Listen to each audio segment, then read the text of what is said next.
മാറിമറിഞ്ഞ ഒരുപാട് ട്വിസ്റ്റുകൾക്ക് ശേഷം അവസാനം തമിഴ്നാട്ടിലെ മുഖ്യമന്ത്രിയായി സിനിമാ നടൻ വിജയ് അധികാരമേൽക്കുന്നു. വലിയ ഭൂരിപക്ഷത്തോടുകൂടി വിജയുടെ പാർട്ടി വിജയിച്ചുവെങ്കിൽ പോലും മന്ത്രിസഭ രൂപീകരിക്കാനുള്ള എണ്ണം വിജയുടെ പക്കലില്ലാത്തതുകൊണ്ട് തന്നെ വലിയ സങ്കീർണമായ സാഹചര്യത്തിലൂടെയാണ് കഴിഞ്ഞ കുറേ കാലങ്ങളായി തമിഴകത്തെ രാഷ്ട്രീയം കടന്നുപോയത്. 118 എന്ന് പറയുന്ന സംഖ്യ അത് പൂർത്തിയാക്കാൻ വിജയ് കഴിഞ്ഞ കുറേ കാലങ്ങളായി ഒരുപാട് പാടുപെട്ടു. നിരന്തരമായി ഗവർണറെ പലപ്പോഴായി സന്ദർശനം നടത്തി.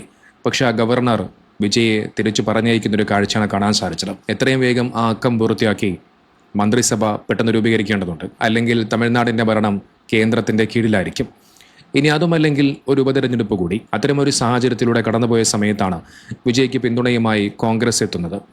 അതിനുശേഷം CPIയും CPIഎമ്മും പിന്നീട് മുസ്ലിം ലീഗും VCK എന്ന് പറയുന്ന തമിഴ്നാട്ടിലെ പാർട്ടിയുമൊക്കെ വിജയ്ക്ക് പിന്തുണ പ്രഖ്യാപിച്ചതോടുകൂടി 118 എന്നതിന് പകരം 120 എന്ന് പറയുന്ന സംഖ്യ പൂർത്തിയാക്കി.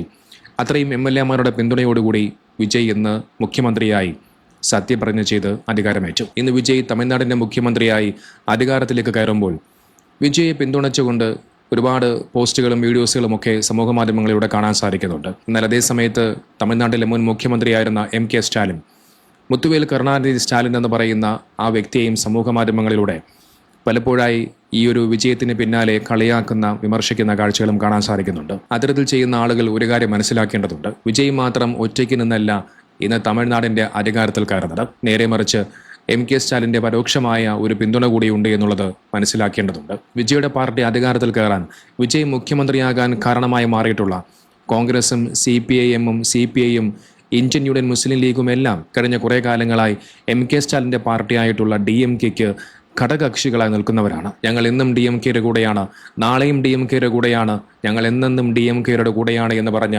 ഇന്ത്യൻ യൂണിയൻ മുസ്ലിം ലീഗ് പോലും വിജയുടെ പാർട്ടിക്ക് പിന്തുണ പ്രഖ്യാപിക്കുമ്പോൾ അത് MK സ്റ്റാലിൻ്റെ സമ്മതത്തോടു കൂടിയല്ലാതെ അതൊരിക്കലും സംഭവിക്കില്ല. അത് CPI ആകട്ടെ, CPM ആകട്ടെ, കോൺഗ്രസ് ആകട്ടെ, അത് MK സ്റ്റാലിൻ്റെ അദ്ദേഹത്തിൻ്റെ സമ്മതത്തോടു കൂടി തന്നെയാണ് വിജയ്ക്ക് പിന്തുണ പ്രഖ്യാപിച്ചത് എന്നുള്ളത് മനസ്സിലാക്കാൻ സാധിക്കും. RSSനെതിരെയും BJPക്കെതിരെയും എന്നും ശക്തമായ നിലപാടുകൾ സ്വീകരിച്ചിട്ടുള്ള MK സ്റ്റാലിൻ തമിഴ്നാട്ടിൽ ഒരു കേന്ദ്രഭരണം ഉണ്ടാകരുത് എന്നതിൻ്റെ അടിസ്ഥാനത്തിൽ തന്നെയാണ് MK സ്റ്റാലിൻ ഇത്തരമൊരു പ്ലാനിങ്ങുമായി മുന്നോട്ട് പോകുന്നത്. ഒരുപക്ഷെ ഇന്ത്യയിൽ മറ്റേത് മുഖ്യമന്ത്രിയെക്കാളും അദ്ദേഹം RSSനെതിരെയും BJPക്കെതിരെയും ഒക്കെ ശക്തമായി സംസാരിച്ചുകൊണ്ടേയിരുന്നു, നിലപാടുകൾ തുറന്നു പറഞ്ഞുകൊണ്ടേയിരുന്നു. ഇതോടൊപ്പം വിജയെ പ്രശംസിക്കുന്നവരും വിജയുടെ പാർട്ടിയുടെ ഈ ഒരു അധികാരത്തിൽ സന്തോഷിക്കുന്നവരുമൊക്കെ ഒരു കാര്യം മനസ്സിലാക്കേണ്ടതുണ്ട്. തമിഴക രാഷ്ട്രീയത്തിൽ ഇനി സംഭവിക്കാൻ പോകുന്നത് ഒരുപക്ഷെ ഇതിനേക്കാൾ വലിയ ട്വിസ്റ്റുകളായിരിക്കാം. കുറച്ച് ദിവസങ്ങൾക്ക് മുമ്പ് MK സ്റ്റാലിൻ ഒരു കാര്യം കൃത്യമായി പറഞ്ഞു വെച്ചു. വിജയുടെ പാർട്ടി അധികാരത്തിൽ കയറട്ടെ, ഞങ്ങൾ 6 മാസം അത് നിരീക്ഷിക്കും, അതിനുശേഷം ഞങ്ങൾ അതിന് കൃത്യമായി മറുപടിയുമായി രംഗത്ത് വരുമെന്നൊക്കെയുള്ള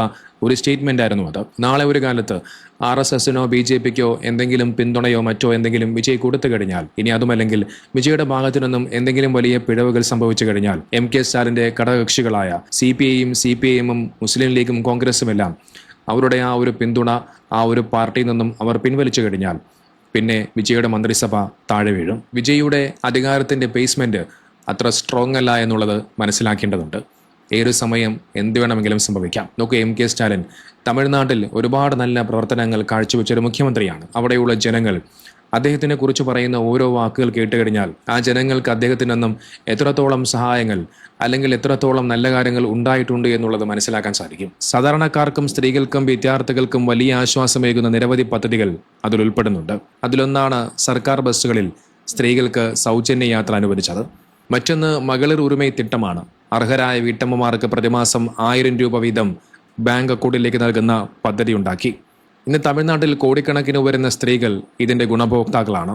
മറ്റൊന്ന് സർക്കാർ സ്കൂളുകളിലെ 1 മുതൽ 5 വരെയുള്ള ക്ലാസ്സുകളിലെ കുട്ടികൾക്ക് സൗജന്യമായി പ്രഭാത ഭക്ഷണം നൽകുന്ന പദ്ധതി കൊണ്ടുവന്നു. ഇന്ത്യയിൽ തന്നെ ആദ്യമായിട്ടാണ് ഒരു സംസ്ഥാനം ഇത്തരമൊരു സംരംഭം നടപ്പിലാക്കുന്നത്. മറ്റൊന്ന് പുതുമൈ പെൺ പദ്ധതിയാണ്. സർക്കാർ സ്കൂളുകളിൽ പഠിച്ച് ഉന്നത വിദ്യാഭ്യാസത്തിന് ചേരുന്ന പെൺകുട്ടികൾക്ക് പ്രതിമാസം 1000 രൂപ വീതം നൽകി. മറ്റൊന്ന് യുവാക്കളുടെ തൊഴിൽ നൈപുണ്യം വർദ്ധിപ്പിക്കുന്നതിനായി മറ്റൊരു പ്രത്യേക പരിശീലന പദ്ധതി നടപ്പിലാക്കി. ആശുപത്രികളിൽ പോകാൻ കഴിയാത്ത രോഗികൾക്ക് വീട്ടിലെത്തി ചികിത്സയും മരുന്നും നൽകുന്ന പദ്ധതി കൊണ്ടുവന്നു. റോഡ് അപകടങ്ങളിൽ പെടുന്നവർക്ക് ആദ്യ 48 മണിക്കൂർ നേരത്തെ ചികിത്സാ ചെലവുകൾ സർക്കാർ വഹിക്കുന്ന പദ്ധതി കൊണ്ടുവന്നു. ഇതുകൂടാതെ തമിഴ്നാടിനായി പ്രത്യേക കാർഷിക ബജറ്റ് അവതരിപ്പിക്കുകയും സാമൂഹിക നീതി ഉറപ്പാക്കാനുള്ള വിവിധ നടപടികൾ സ്റ്റാലിൻ സ്വീകരിക്കുകയും ചെയ്തു.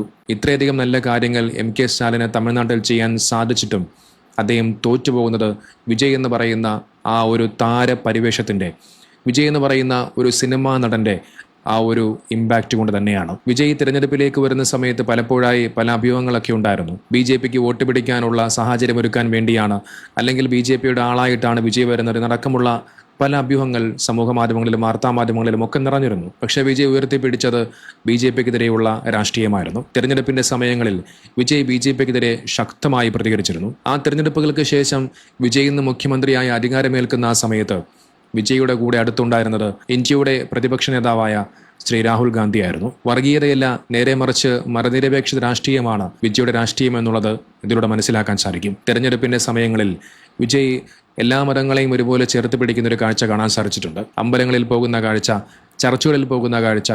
അതോടൊപ്പം നിങ്ങൾക്കറിയാം, കഴിഞ്ഞ വർഷവും ഈ വർഷവും ഒക്കെ ഉണ്ടായ ഒരു സംഭവമാണ് പള്ളിയിൽ റമദാൻ മാസത്തിൽ പള്ളിയിൽ നോമ്പ് തുറക്കാനും അതോടൊപ്പം പള്ളിയിൽ നിസ്കരിക്കുകയും ഒക്കെ ചെയ്യുന്ന കാഴ്ചകൾ സമൂഹ മാധ്യമങ്ങളിലൊക്കെ വലിയ രീതിയിൽ വൈറലായിരുന്നു. അത്തരത്തിൽ എല്ലാ മതങ്ങളെയും ചേർത്ത് പിടിച്ചുകൊണ്ട് മനോഹരമായിട്ടുള്ള ഒരു ഭരണമാണ് താൻ ഉദ്ദേശിക്കുന്നത് എന്നാണ് വിജയ് ഇതിലൂടെയൊക്കെ പറഞ്ഞു വെക്കുന്നത്. അത്തരത്തിൽ എല്ലാ മതങ്ങളെയും ചേർത്ത് പിടിച്ചുകൊണ്ട് വർഗീയതയില്ലാത്ത മതസൗഹാർദ്ദമുള്ള നല്ലൊരു ഭരണം വിജയുടെ ഭാഗത്തു നിന്നും ഉണ്ടാകുമെന്ന് പ്രതീക്ഷിക്കാം. അതോടൊപ്പം RSSനെതിരെയും BJPക്കെതിരെയും MK സ്റ്റാലിൻ എടുത്ത നിലപാട് പോലെ ശക്തമായ നിലപാടും വിജയ്ക്ക് എടുക്കാൻ സാധിക്കുമെന്ന് പ്രതീക്ഷിക്കുന്നു. ഇനി എന്താണ് വിജയുടെ ഈ തമിഴ്നാട്ടിൻ്റെ ഭരണത്തിൻ്റെ അവസ്ഥ എന്നുള്ളത് കണ്ടറിയണം.